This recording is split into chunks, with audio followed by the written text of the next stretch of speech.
KDA मजदूर union ने 2023 के लिए रेफरेंडम की तारीख लेबर कोर्ट से हासिल करने की खुशी के मौके पर सिविक सेंटर में खुशी का समा पैदा कर दिया। इस हवाले से चेयरमैन अब्दुल मतीन और सदर गुलाम नबी के अलावा सेक्रेटरी अनवर शेख और दीगर ने बताया, रेफरेंडम की तारीख 6 मार्च मिल चुकी है और इंशाअल्लाह ताला केडीए मजदूर यूनियन पहले भी कामयाब थी और अब भी कामयाब है और हमेशा इंशाअल्लाह केडीए मजदूर यूनियन तमाम अपने एम्प्लॉइज के लिए पहले भी काम करती थी और आज भी काम करेगी। जो हक थे उनको दिलाने के लिए पूरी कोशिश की है हमने। तमाम 1 से लेके 5 तक, 5 से 10 तक, 10 से लेके सब जूनियर AEE और 18 ग्रेड तमाम को केडीए मजदूर ने अपनी काविशों से अल्लाह की मेहरबानी से अपने हबीब के सदक़े में जो है इनको इनके हक दिलाया है। साल हो गए 35 और 40 साल का वक्फा, यानी 35 साल से मुसलसल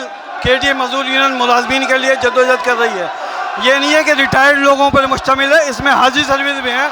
सिर्फ हमारे चेयरमैन जो है ना वो रिटायर हैं और चंद अहदेदार जो है वो रिटायर हैं। जद्दोजहद से और हमारे केडीए CBA के जो चेयरमैन हैं अब्दुल मतीन भाई, उनकी काविशों से लेबर कोर्ट ने आज डिसीजन दे दिया है कि इंशाल्लाह 6 मार्च को इलेक्शन होगा। केडीए में रेफरेंडम 6 मार्च को मजदूर यूनियन, एम्प्लॉयज यूनियन और केडीए लेबर यूनियन में मुकाबला होने जा रहा है। अब देखना यह है कि कौन CBA बनने में कामयाब होगा। नदीम सिद्दीकी, मेट्रो 7 पाकिस्तान।